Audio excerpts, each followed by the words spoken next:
ஸ்ட்ராங்காக இருக்குங்க. நம்மளுக்கு பொடி பொடி இலையாக இருக்குல்ல, வாய்க்கால்லாம் நல்ல பெரிய இலையாக இருக்கும், எடுக்கிறதுக்கு ஈஸியாக இருக்கும். இது எடுக்க கொஞ்சம் கஷ்டமாக தான் இருக்குது. என்ன செய்ய, தலையில் கொஞ்சம் பொடுகாக இருக்குது.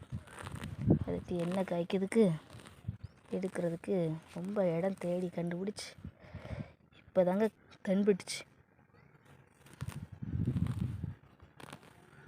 பாருங்கள். இன்றைக்கி இவ்வளோ போதும். பொடுதில் இப்படி தான் இருக்கும். இதை வச்சு எனக்கு கண்டு நிற்குது. இதுதான் பொடுதலை செடி. பாருங்கள், அதோட பூ எப்படி இருக்குன்னு பாருங்கள். இப்படி தான் இருக்கும். பொடுதலை செடியின் பயன்கள் என்ன அப்படின்னா, தலையில் பொடுகு இருந்ததுன்னா எண்ணெய் காய்ச்சி தேய்க்கலாம்.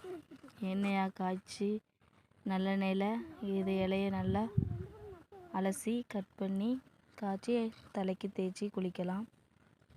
ஹேர் பேக் மாதிரி யூஸ் பண்ணலாம். இதுதான் பொடுதலை. இப்படி தான் இருக்கும் இந்த செடி. பார்த்துக்காங்க. பொடுகுக்காக யூஸ் பண்ணதுனால இது பொடுதலை செடி அப்படின்ட்டு பேர் வந்தது.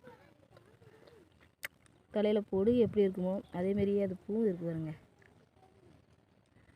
பார்த்தீங்களா, தலையில் பொடுகு இப்படி தான் இருக்கும். அதுதான் பொடுதலை செடி. நல்லா பாருங்கள், அதில் கலந்து நிறைய செடி நிற்குது. இங்கே மழை விழுந்த உடனே தரிசு நிலத்தில் இப்படி காட்டோரத்தில் வீட்டு பக்கத்தில் இந்த செடி மழை விழுந்த உடனே அந்த செடிக்கு நிறைய நம்மளுக்கு கிடைக்கும்.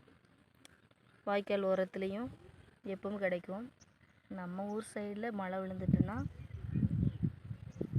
இப்படி காட்டு சைடில் நிறைய முளைச்சிருக்கும். இன்றைக்கி நாங்கள் எண்ணெய் காய்க்கிறதுக்காக இதை தேடி அலைந்து கண்டுபிடிச்சி எண்ணெய் காய்க்கிறதுக்காக எடுத்துகிட்டு போக போகிறோம்.